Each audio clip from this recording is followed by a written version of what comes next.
explain. Okay. So, I want to talk about how you got your job at 40 Acres. How did that begin? All right, well, I'm a storyteller, so Okay, no, listen, talk. All right, we're gonna set the scene. So like, I wanna say 2010, 2011, I got the call to work with DJ Bobby Trends over at Hot 97. And he needed a writer. I used to write a lot, and this is early Twitter. This is when Twitter was just buck wild. So I used to be on there all day talking about whatever. And I think my cousin worked with him. And I was talking about something, I think I was fact checking MTV. The MTV put up a tweet and they had an answer it was like a question and they had an answer, and I fact checked them and I hit them with the wild facts. So I think he liked that and told my cousin something, and my cousin was like, oh, you know, he writes. So I was like, okay. So he was like, okay. And he told him about my blog site I had at the time and how I write about sneakers and all that stuff. So I got a call, started working with them. I was, you know, pretty much shadowing him. He would do clubs. He'll be in the radio station, and I was just around, and then I was working on his website, and I was working on content to put up on Hot 97's site. Long story short, Spike was getting ready to shoot Red Hook Summer, and Spike put up a tweet where he was being real cryptic and didn't really say what was going on, but you seen him in the Mookie get up, so I was hyped. So I was like, yo, they're gonna do the right thing too or something. So I wrote about the tweet, and they knew I was a Spike fan, so he was just kind of like, all right, whenever Spike does anything, fuck it, you take it, you write, you go with it. I was like, all right, cool. So I'm writing about Spike, and the way they set up the articles and tweets, every time it got posted, if you had the person's name in the header, it would automatically at them on Twitter. And at this point, Spike had just started using Twitter and stuff. So every time I wrote about something, it would at Spike and it would be on the timeline. And I noticed, there was a point in time where I noticed Spike started retweeting it. I was like, all right, cool. I was geeked off, you know, but my name wasn't on the handle. It was like Bobby Trend's handle or whatever it would tweet from. And then after a while, I caught on to it, started feeling some type of way. So I started reposting my articles. He started retweeting them. So now I'm getting the retweets on my phone. I'm taking pictures of it. I'm hyped because Spike is my idol. So Red Hook Summer comes out, and this was August 2012, and I wrote an article about it, like a review. I went to go see it over here at BAM, and I went home, wrote something up, and I get a notification. Not only was it a retweet, but this time Spike reached out to me, and he was just basically like, yo, you seen my vision, thank you. Wow. So I was like, okay, he read it, because the thing is, also at the bottom of my articles, it had my handle. So I think that one I didn't put up on my own. It went through Bobby Trends, but he contacted me. So fast forward, he announces around 2013 that he had a big announcement to make. He announced this on Twitter. So I'm thinking all sorts of things, like, you know, what could it be? Come to find out, I think around July, he confirmed that he was going to do a Kickstarter campaign for a new film. Yeah. Didn't say what the movie was, but me, I want to be a producer. You know what I'm saying? I know when you're a producer, I know funding is a big deal. Yeah. So I said to myself, yo, maybe let me sow this seed and let's see what will come from it. So I throw a party every summer, and I gave my initial donation, which was like maybe like $100. Mind you, I was dead broke at the time. So that $100 went a long way. But then I was throwing a party, and I was like, you know what? Whatever profits I get from this party, let me donate it all to Spike.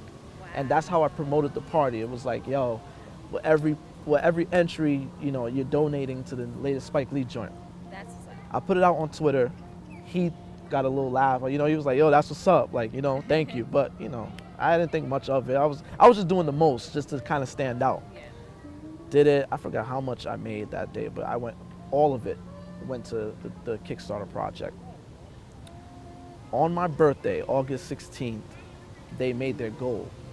But also, he had already planned a Kickstarter party to go down at Brooklyn Bowl. Okay. So that was on my birthday. I remember my mom was right here at Brooklyn Hospital. Chilled with her for most of my birthday, but then I went home, got fly, and I went down to Brooklyn Bowl. So I get to Brooklyn Bowl, and you know, it's a calm scene. I'm seeing a lot of people walking around and stuff like that. Then I see this little man walking around with his hat, and a big chalice. It looked like a big wine, Yeah. I look real quick, it's Spike. So me, I'm from, New Yorkers, we don't get too hyped off of celebrities and stuff like that. We're just like, Try not whatever. to make it like, Yeah, oh, I'm just like, whatever. So I see him like, oh shoot, mind you, like 2 years earlier, I met Spike for the first time at a meet and greet for the Miracle at St. Anna DVD launch. okay. So I saw him, I had my little moment, it was like in Malcolm X, when you see Elijah Muhammad, that glow, I had that moment with him already. So at this point, it was like, okay, that's Spike, all right, cool. So I'm chilling. So I go up to him, I see him by himself, and I seen people talking to him, but he was kind of like, yeah. So I go, someone's like, John, just go up to him. I go up, and I'm like, hey, what's up, Spike? So I was like, what's up? I'm like, I'm Mr. Marin 88. That was my name on Twitter at the time.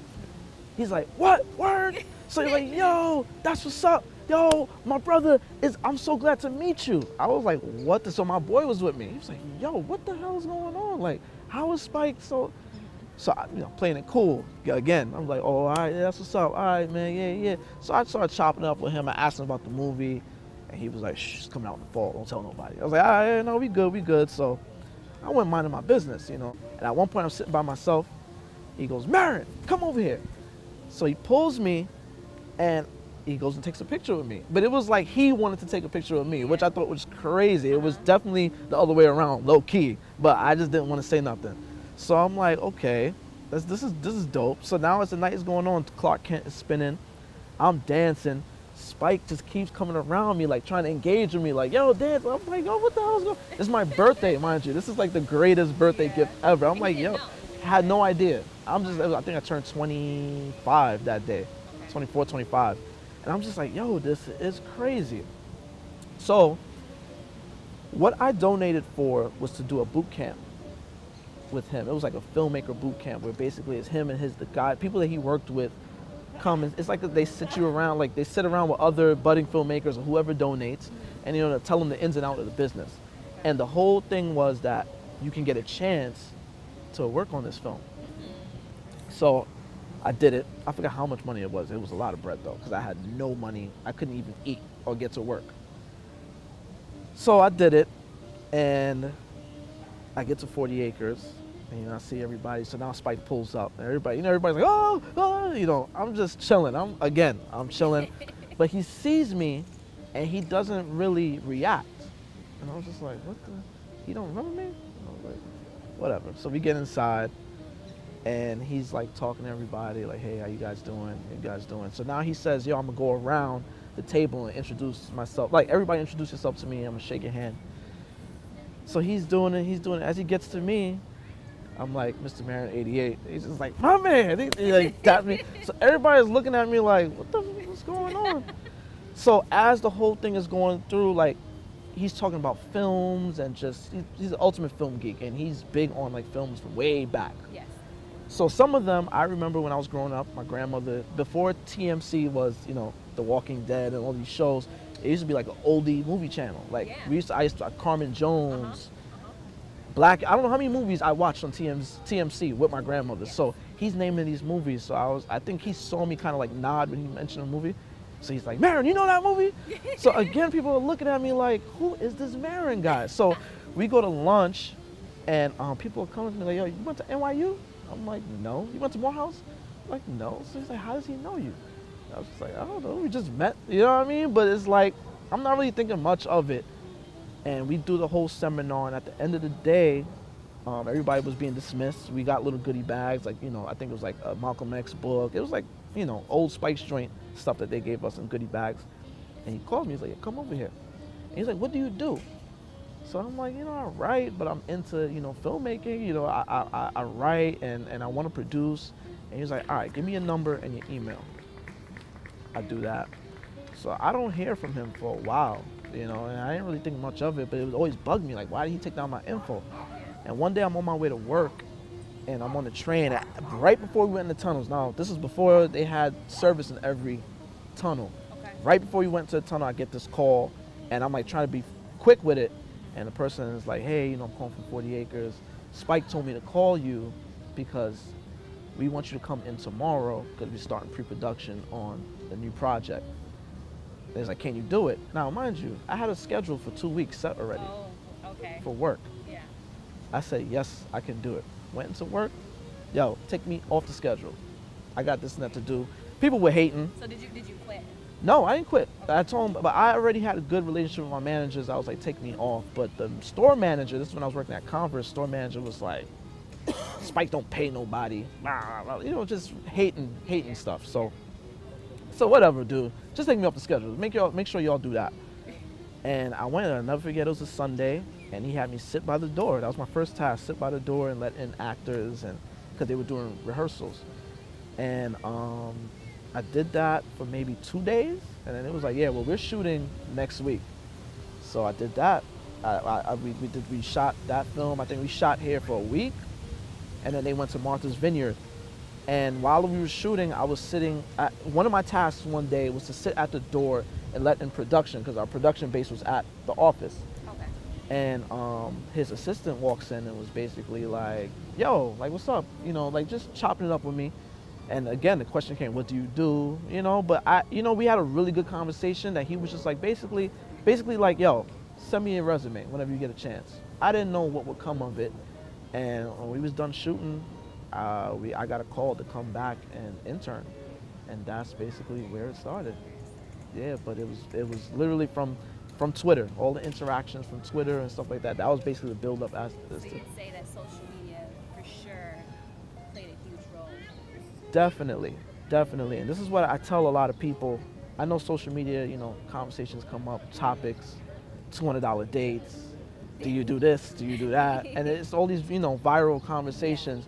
And I tell people all the time, yo, try to monitor what you talk about on social media. Brand yourself. Don't, yes. And if you have, exactly, if you're doing, like, I know a lot of people that make music, but they get caught up in these conversations. I'm like, bruh, you don't got time for that right now. Like, yeah, no, you don't have time for that right now.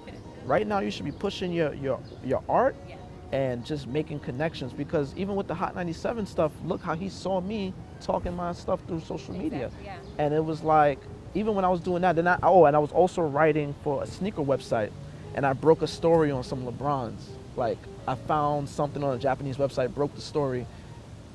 Next thing you know, at the end of the day, I was getting calls from Daily News, from the New York Daily News. They wanted to know, yo, how do you, how did you find this scoop? And I'll never forget, I remember that day, this is when Twitter had the egg, you know, when you don't have a picture. Yeah. I remember I got followed by about 60-something egg accounts. And the guy I was working for was like, yo, watch what you say on social media, because that means people are watching you. Yes. You know, it was a bunch of accounts that didn't have any tweets, didn't have any real name, but he said people are watching you. So from that moment on, I always monitored what I did on social media. And if I can tell anybody anything, it's called social network for a reason. You have to network with people. Yeah. You could be social and talk about whatever, you know, but you have to network with people. There'd be a purpose. Yeah. Right. So yeah, definitely, I would say that was my end. Was through the social media channel. You know what I'm saying? So, did you go to school at all for production? Nope. I went to school, liberal arts major. Did not know what I wanted to do. I didn't really have anybody to guide me through the process. Like, I didn't know about communications. And you know, honestly, I never wanted to go to school for those reasons. I used to watch A Different World and all that stuff. Yes. I wanted to go to school for that. I was like, yo, I wanted to hang out. I wanted to be, Yeah. I wanted to be Dwayne Wayne all my life. You know what I'm saying? So it was never like, oh, I want to get this degree and put it up on a frame it. You know, I never would. I don't know if I just had the foresight and I just didn't know any better. I always felt in my heart that wasn't necessary for some reason. It was weird. Like, it just, you know, like, I just never really, my drive wasn't there for that. Like, I wanted to go to school to do other stuff. Like, it was just never like, yo. It wasn't for your passion. Yeah, it wasn't. I don't know. I was just lost. I was just wandering, honestly. Like, but Not really though. But I always knew I wanted to be in film and write. That's one thing I always knew I wanted to do. I used to watch Siskel and Ebert when I was a kid. You know what I'm saying? And I used to break down film, and I was really a film geek. And it started with Spike. You know, like, I'll never forget, we was watching Mo Better Blues on VHS, and, like, you know, Jungle Fever. I remember we watched Jungle Fever and I said I wanted to be an actor. Because of seeing how they was, you know, and I was young. I was like 4 years old, and I said that. I remember seeing Malcolm X, Denzel, like, Yeah. If you watch Denzel, he's gonna Make make you. anybody Yes, wanna do that. exactly. Yeah. So it was like, yo, that's what I want to do, and but it's just how to get there. I didn't know.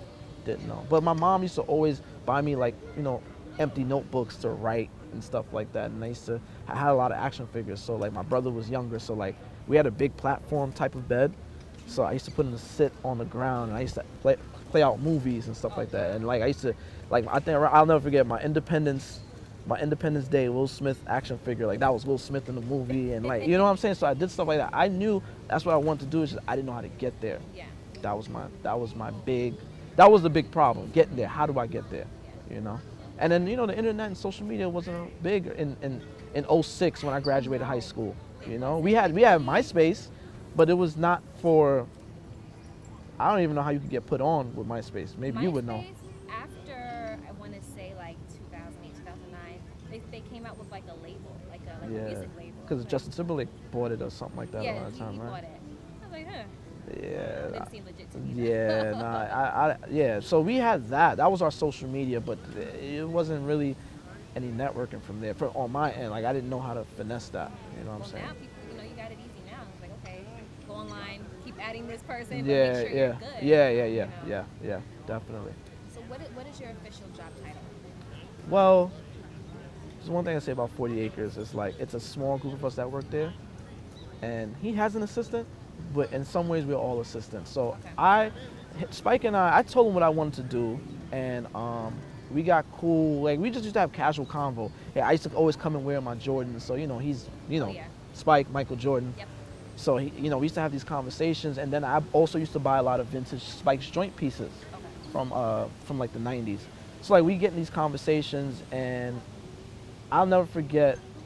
I was at Converse, and I was doing a 6 a.m. shift, and he called me, and I went and go hide in the bathroom to talk to him. And at that point, I was interning. I was always at the desk, and he was like, "Yo, I know you can do more than just sit at a desk and answer phones and buzz people in.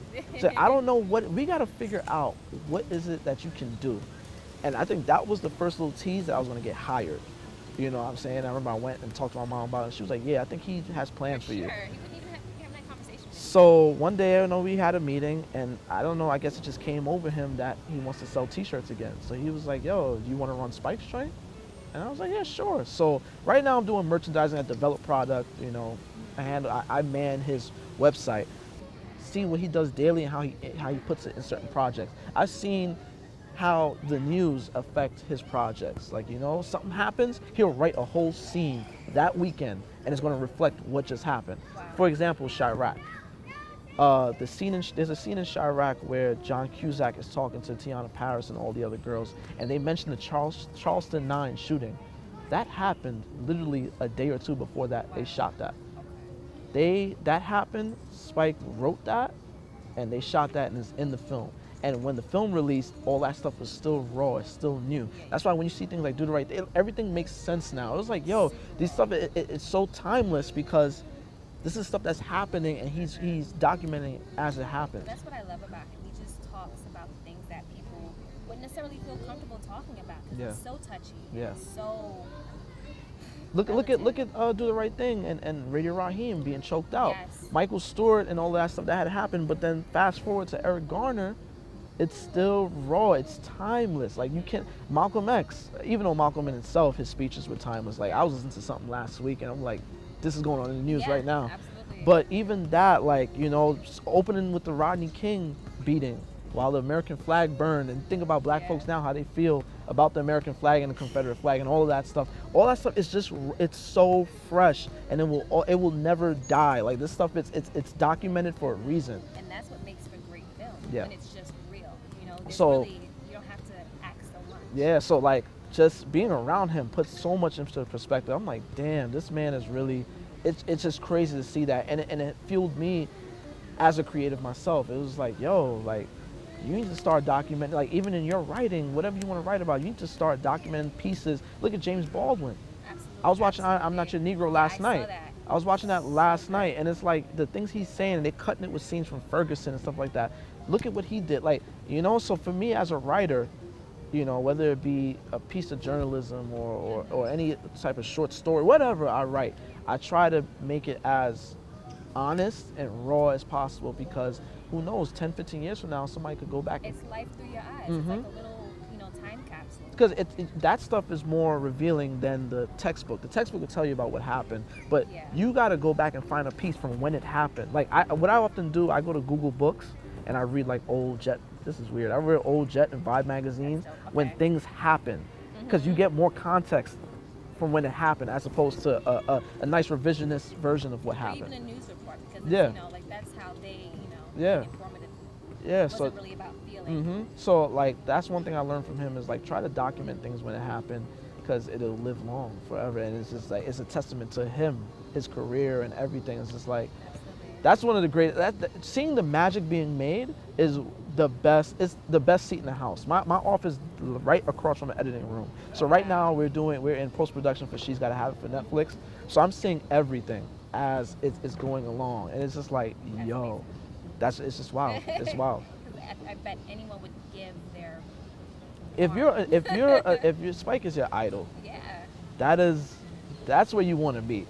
And it's like, I might not have a credit on this project, because I didn't get to work on it per se, but the fact that I'm there, it's just amazing. Who else can really say that? Exactly.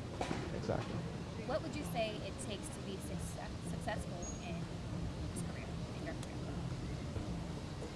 It's just, hard work. It's gonna sound cliche, but hard work. You just gotta be on it. Just be on it. Don't slack. Don't, that's one thing about him. If you see the people he collaborate with, 20, 30 years in, they're not chilling. They're not like, oh yeah, I've been doing this for whatever. No, they're on it, and it's like, and he makes sure that they're on it. He works, I've noticed in every film, he reuses all of, I love that. And that's because that's in front and behind the camera. Oh, wow. A lot of the people that are still ADs on certain projects, they've been around since Do the Right Thing. Some of them been around since She's Gotta Have It. Larry Cherry was Spike's barber. Okay. Everyday barber. He cut his hair for every movie, and now Larry Cherry is Denzel's barber. Wow. Larry Cherry has if you go on his IMDb, every single movie Denzel's in, Larry Cherry has a credit, because he's his hair, he's the hairdresser. So like, what I'm saying? So it's just having good rapport with him and just proving your worth. Like, what I'm saying? He's gonna keep working with you. If he keeps calling you for projects, that's the best thing that can happen.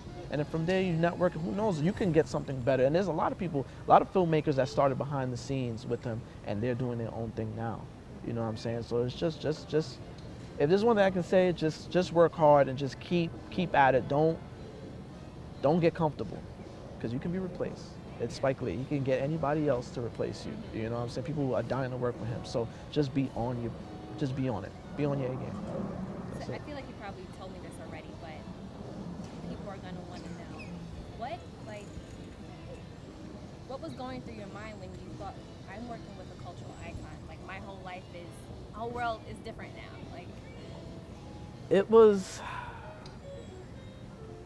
just surreal. It was a lot of I gotta pinch myself moments, because it's like so-and-so is coming to the office to pick up something from Spike, and it'll be an actor that I've seen in all his movies. It's like, yo, I've been watching you for years. It's crazy.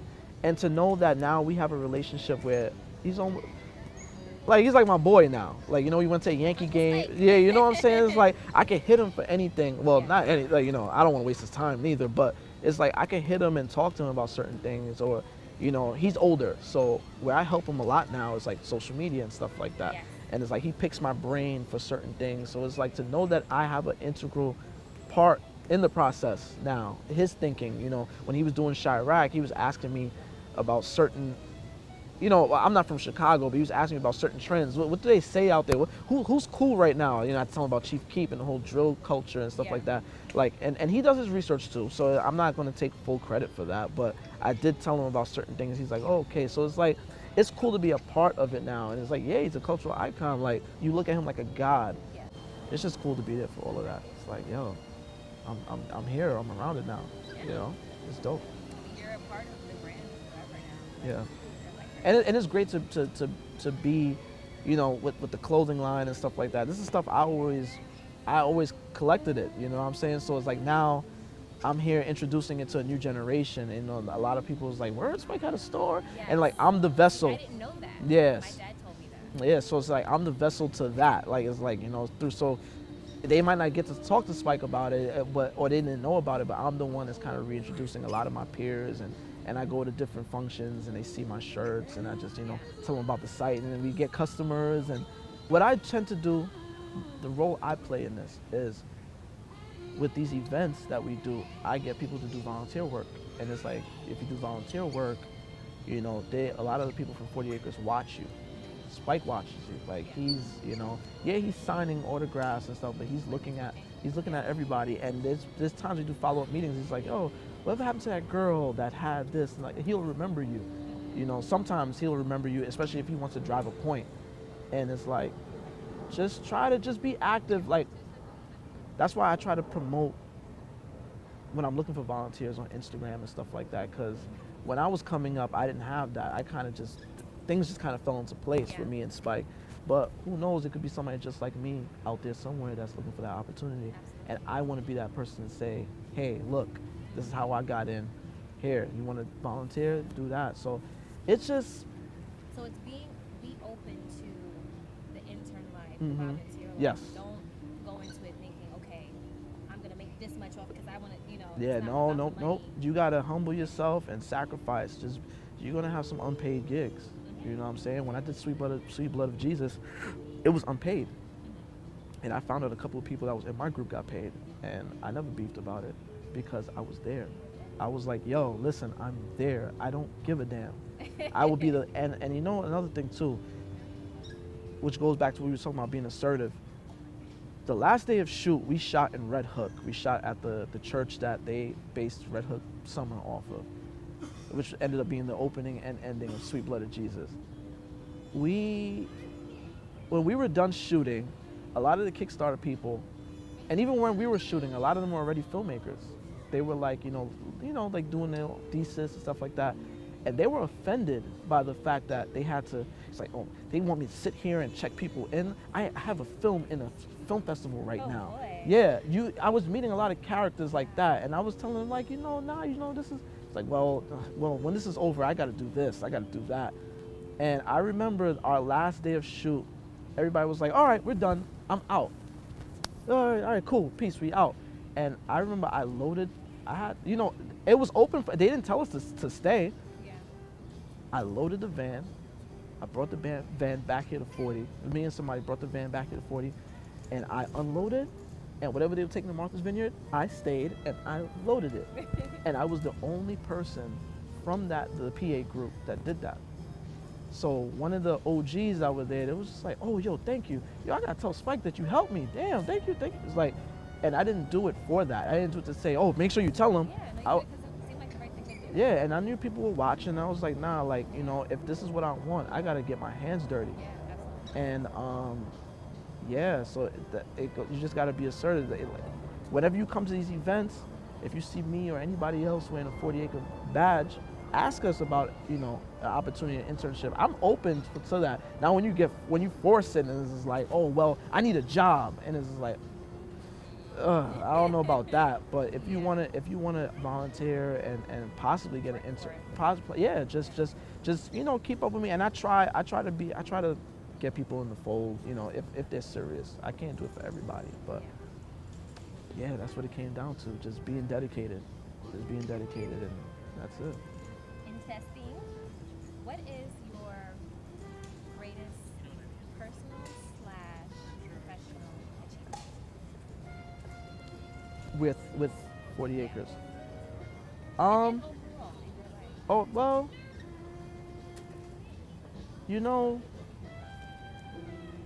when I was writing for Hot 97 and all that stuff, that was the best time for me because I was in pocket and I was networking with so many people, and it was like, that's when I realized that I was a go-getter. Like, I knew I was a go-getter to a fault, but it was like, when I realized that I was really moving and shaking and getting in these circles and really, really networking with people.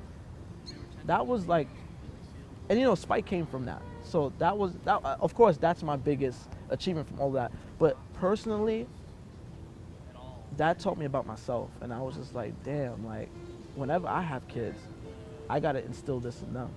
You know what I'm saying? I gotta teach them that, yo, whatever you want, you can get it. As corny as it sounds, whatever you want, you can get it. So the spike thing, of course, being that being the best thing to come from it. But my personal greatest achievement was just pushing myself amidst all the BS that was going on at the time. You know, I was broke, and you know, I was living in a room with my mother, in a room, her and I in a room, in a small room at that. You know what I'm saying? So it was like just pushing myself to get out of there and just keep doing what I do. It was like that was the best thing for me, honestly. That was that's the best thing I could ever do, because I taught myself about myself and life in general. You know, I could sit around and complain about being broke all day and think, oh, I can't do this because I'm broke. Da, da. Social media is free. You can get on there if you have a talent, whether it's writing. And then go fund me, like Exactly. give you money for Yeah, anything yeah. that you do. As long as you show people that, yo, this is what I do and I'm serious about it. You have a reel or whatever. Put whatever your cause is up on GoFundMe and just have people invest in your art. You know what I'm saying? Or you know, put in extra time, overtime at work. Do something. You'll save money. It's just whatever you want, you can get. And I think that moment when that was like my prime, when I was just in and out of Hot 97 and I was just in these circles and stuff like that. And I was hungry. Like that was my best time, you know, thank God. And that's why I'll always, shout out to Bobby Trends. I'll always be thankful and grateful of him, because like he took a chance on me.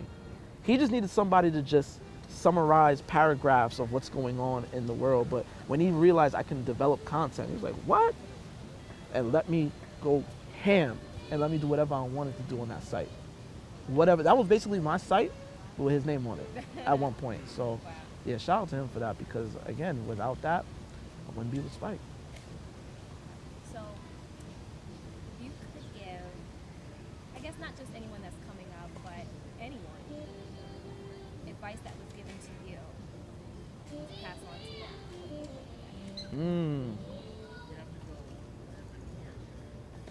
I didn't get a whole lot of advice, honestly. I'm the oldest in my family. I didn't have any big brothers. A lot of the older people in my family, they just do their own thing. The baton wasn't really passed on to me as a, you know, so, but my mom just always told me to be humble and don't look for pats on the back. Like just do it with your heart. Whatever, if you gotta do something and you gotta talk yourself into doing it, that's not genuine. It gotta come from your heart. And it's like, going back to, you know, me being on the set, I didn't wait for people to tell me to load the van. I waited for them to let me know when we were wrapped, like, oh, we're wrapped? All right, I see some equipment laying around, yo, let me pick this up. Yo, you need any help with anything? I did things. Seeing you at the event, I mean, you're in charge, but you're still. See, and I'm glad you can say that, because a lot of people that supervise people at these events, just watch them. they Okay, chill. put the stuff away. Yo, I was going to VIP and I seen other people just like, yo, Relaxing, chopping it up with OGs over the years. But as you can see, I was working my ass off, running back and forth and making sure, making sure everything was going on. And even after that, and it's like, and people always tell me, yo, John, chill. You're the supervisor, chill. Yeah, but there's no chilling.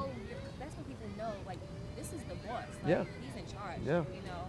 And then plus, and I put a lot on people, because I want y'all to work as hard as I'm working. You know what I'm saying? If y'all see me chilling, y'all just gonna be like, look at this guy. You know what I'm saying? Yeah, you gotta lead by example. And you know, my mom always told me to just go hard and don't look for the pat on the back, and just never stop. Don't ever get lax. Like that's something my mom always told me. And then my grandmother was a supervisor of a movie. She ran a movie theater in the city. So I would. Is that why you love movies? Like, is that maybe? Yes, it is. Definitely is, because that's going to tell another story. Because, I basically grew up, it was a Ziegfeld Theater in the city, which is, unfortunately, it doesn't exist anymore. It was like one of the few single movie house theaters in the city. Like now everything is multiplex, you know? So it's like, I used to go there and watch movies. I remember I used to go with her to work. I saw an Interview with the Vampire. That's one of my favorite. At her job, yeah, I saw that at her job. I saw Braveheart, Casino. This is like when I was like 8 years old. I'm just like, Grandma, can I just sit in the theater? And she's like, yeah. And I used to just sit there and watch movies all day. And so it's just like, and then just seeing how she took charge over her staff. That's just how it always started. Like work ethic was something big in my family, and I think, if there was one thing, if I can take something to tell others, it's like, just work. Work. Until you can't work no more. Yeah, seriously. Work until when you clock out, that's when you're chilling. Yeah. I tell people all the time, like, oh, I don't get much sleep. I'll get sleep when I'm dead. Like, you know what I'm saying? I got a whole life to live ahead of me. I don't got time. If I'm really tired, I'll take a nap or something. I don't got time to be laying around. Like, let my day go by. Just keep it pushing. That was inspiring. Yeah, Thank yeah. you so much. No, That was awesome. I tend to ramble, but No, it's just you like, don't listen, we got to everything. like people don't understand. Like, again, I was the oldest, so I didn't have an OG to put me on. I learned the hard way. I've tumbled many times in my life, and if I can reach out to somebody and tell them to avoid, I mean, you got to get dirty in life. Every now and then, you got to make your own mistakes. But if I can give them some keys to put them on the right path to make sure that they don't veer too far off the tracks, I look for any opportunity to help anybody. Well, thank you for sitting No here problem. and talking to me, because this was a huge opportunity. No problem. I'm glad I had the opportunity. So no problem.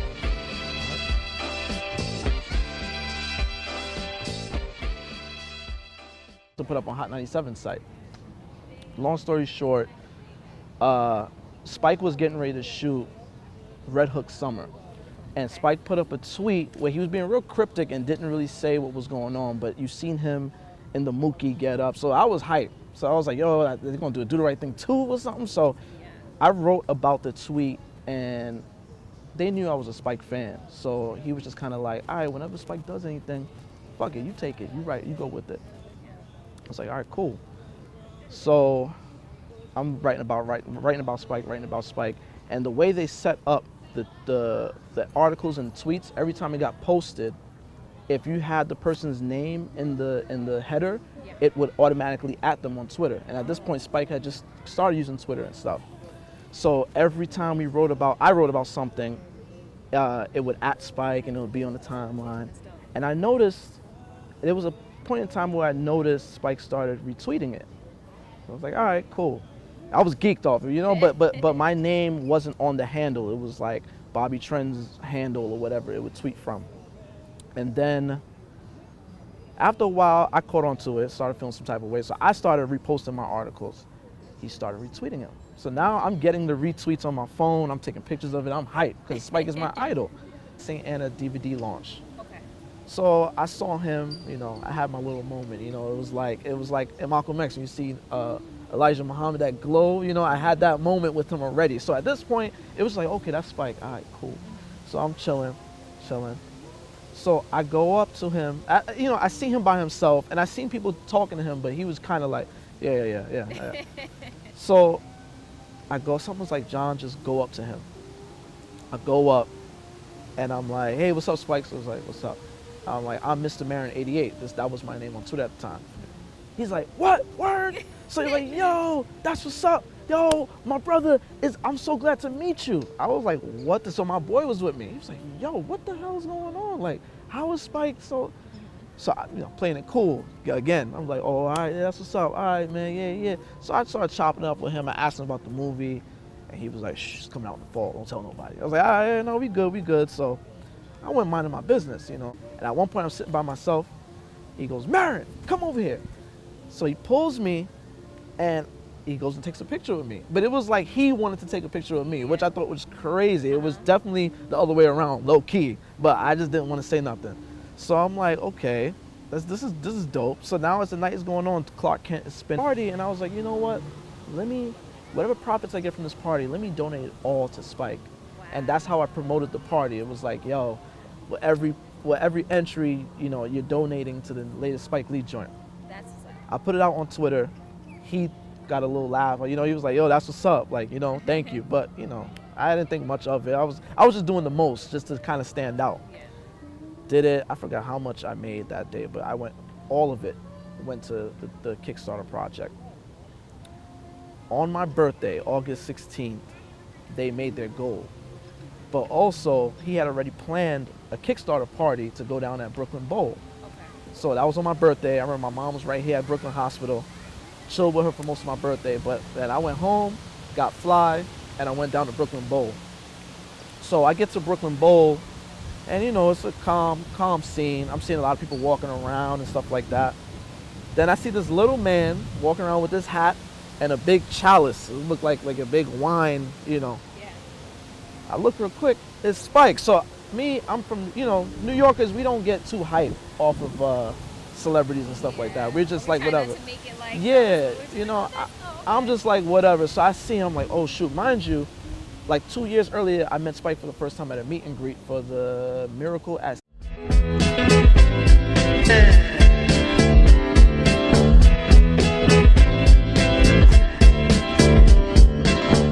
What's up?